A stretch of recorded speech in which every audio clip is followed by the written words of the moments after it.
Vous écoutez la radio Campus, Alma Mater, c'est l'heure du journal.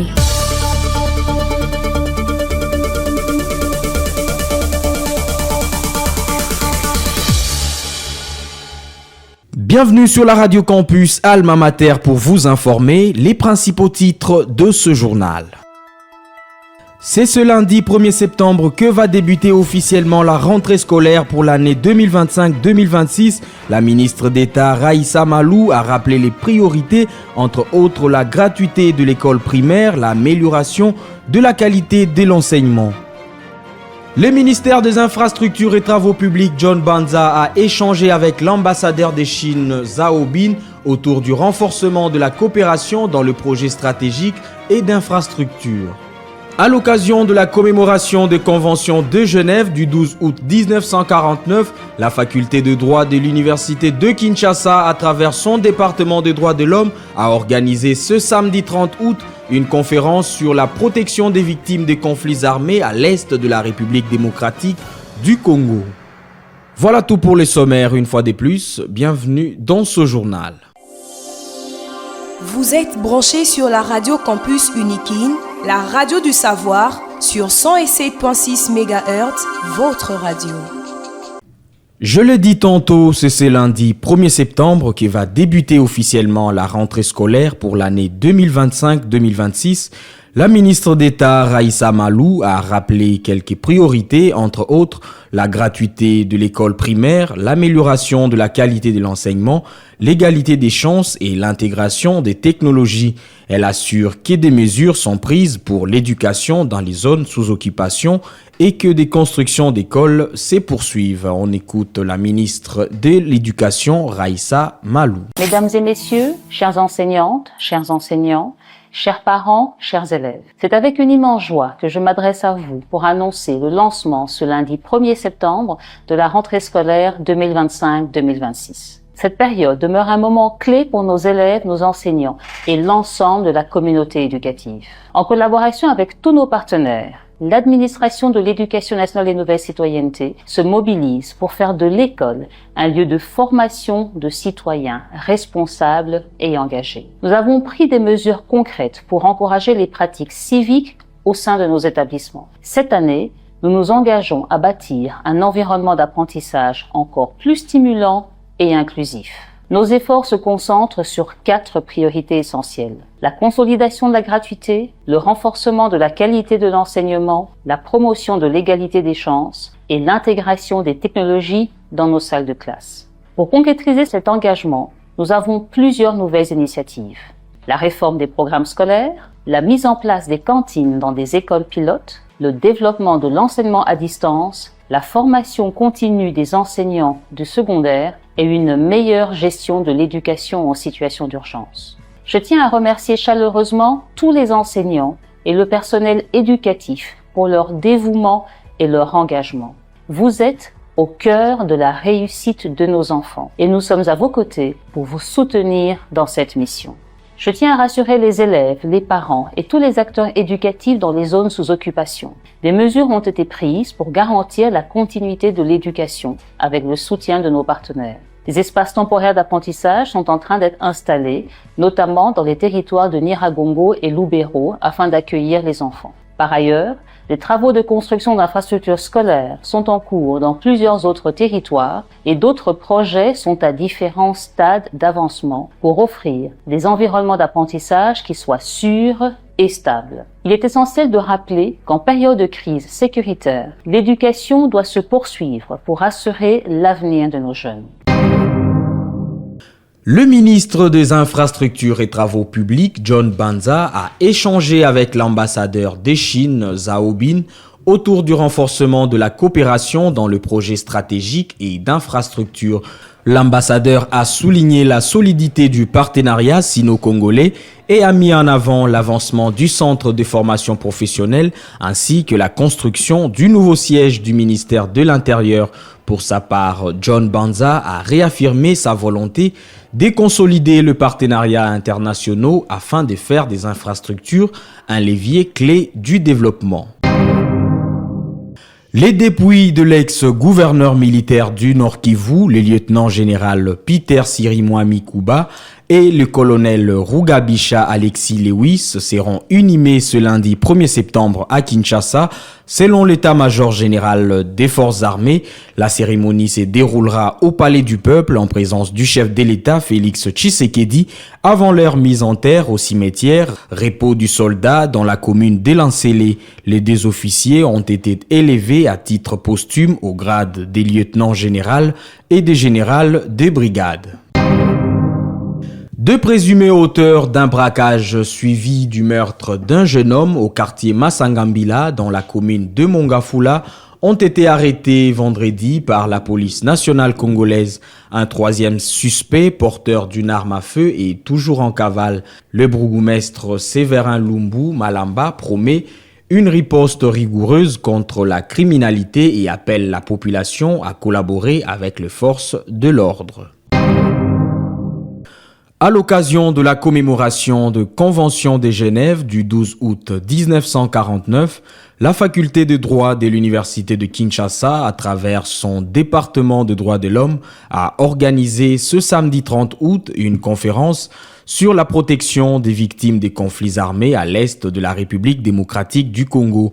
L'événement visait à rappeler l'importance de la protection des personnes et des droits humains dans un contexte de violence persistante et à encourager les pistes de réflexion et des solutions. On écoute à cet effet le doyen de la faculté de droit, le professeur Vincent Kangulumba. Au nom du recteur de l'université de Kinshasa, qui est empêché, et à mon nom personnel, parce que je suis doyen de la faculté de droit qui héberge le département de droit de l'homme. Et donc je disais que le sujet nous préoccupe à un point tel que nous devrions en parler pour que nous puissions proposer des solutions à certaines questions qui restent encore posées. Au nom de la faculté, je salue l'initiative prise par le département des droits de l'homme pour organiser une conférence au jour anniversaire, ça aurait dû être la semaine passée, mais en tout cas c'était au mois d'août, de la Convention de Vienne de 1949. Et donc, je souhaite simplement que nous soyons suffisamment prudents pour comprendre les questions de l'heure et les propositions qui peuvent être données. Je nous souhaite à nous tous une très bonne journée de réflexion. Présent à cette conférence, le ministre des Droits humains, Samuel Bemba, a rappelé que la commémoration des conventions de Genève n'était pas seulement un devoir de mémoire, mais un véritable appel à l'action. Il a exhorté la communauté internationale à ne pas rester indifférente face aux tragédies que connaît la République démocratique du Congo et a invité le Congolais à s'engager pour la paix et la justice. Cette commémoration n'est pas un simple exercice de mémoire, mais un appel à l'action. J'invite donc la communauté internationale à ne pas rester indifférente face à la tragédie qui se déroule dans notre pays. Il est impératif que les conventions de Genève et leurs protocoles soient appliqués par toutes les parties au conflit. J'invite également chaque citoyen congolais à s'engager dans les efforts pour la paix et la justice. Chacun de nous a un rôle à jouer dans la protection des plus vulnérables. La paix est notre droit le plus fondamental et nous continuerons à nous battre pour qu'elle soit respectée. Que vive la protection des victimes des guerres à l'est de la République démocratique du Congo, que vive la science, que vive enfin la paix durable dans notre pays. Et pour sa part, le chef du département de droits de l'homme, le professeur Dieudonné Choucha, a insisté sur la nécessité de réaffirmer l'engagement envers le principe humanitaire de la Convention de Genève et d'encourager la coopération internationale. Pour lui, cette conférence est un véritable appel à l'action collective pour la paix, la sécurité et la protection des droits de l'humanité. Cette rencontre a mis en lumière l'importance de la protection des personnes et des droits de l'homme dans un contexte de violence persistante. Il est impératif de réaffirmer notre engagement envers le principe humanitaire fondé sur la Convention de Genève, sur les conventions de Genève, sur le droit international humanitaire, qui prône la compassion, la dignité et la protection des civils.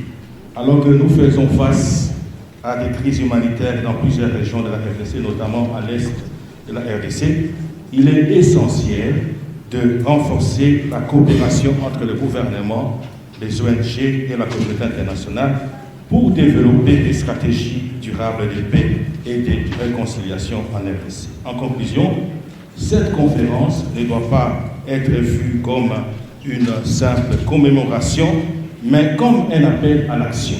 À l'action, ensemble, nous avons la responsabilité, non pas seulement individuelle, mais la responsabilité collective de mettre en œuvre le principe humanitaire pour construire un avenir où la paix, la sécurité et la justice prévalent, non seulement en RDC, mais partout dans le monde. Continuons à œuvrer pour un monde où les conflits armés ne compromettent pas les droits fondamentaux de l'humanité. Le professeur membre de la PUCIN était en sit-in à la primature accompagné de cadres scientifiques, membres de la CES. Ils ont réclamé l'application des accords des Bibois dont l'exécution est en souffrance. Le professeur David Lubo Yambele est président de l'association des professeurs de l'université de Kinshasa. Il explique les raisons du sit-in au téléphone de Jean-Paul Koutoumissa. La PUCIN, ça a toujours été la locomotive. Si la PUCIN n'est pas debout, aucune association de reçus ne va obtenir gain de cause. Et sinon, le sit-in a eu lieu suite au non-respect des accords des Bibois 2022 et 2024. Aussi parce qu'on a épuisé les voies amicales et pacifiques. Plusieurs lettres, plusieurs demandes d'audience, aucune suite ne nous a été réservée. Voilà pourquoi nous avons dit, bon, une manière de nous faire entendre, c'est peut-être d'organiser ce sit-in-là. Bref, nous réclamions la révalorisation de la carrière enseignante. Nous réclamions le respect des engagements du gouvernement vis-à-vis du banc syndical, qui a respecté les siens. Parce que le banc syndical avait promis au gouvernement la paix sociale dans nos établissements, les non-recours à la grève. C'est assez d'engagement. Et puis, organiser des années académiques normales, pas de pauses, pas de grève, pas de suspension. Nous avons tenu notre promesse. Et c'est de tout cela que nous nous sommes dit, bon, encore, comme nous on a respecté, que les autres respectent les engagements. Voilà, en bref, ce qui a motivé le sit-in. Donc, nous avons réclamé que l'accord de Bibois, qui consacre les crédits véhicules pour récupérer les manques à gagner engendrés par la dépréciation monétaire, donc, ces crédits véhicules est venu pour les uns et pas pour d'autres. Nous avons réclamé la prime de recherche. Et vous savez que cette prime n'était pas de gaieté de cœur pour le gouvernement. Le gouvernement a supprimé les syllabus, nous devons être clairs. Et il a dit, à la place de ce que chacun de vous gagnait à travers les syllabus, nous payerons la prime de recherche. C'est venu d'eux-mêmes.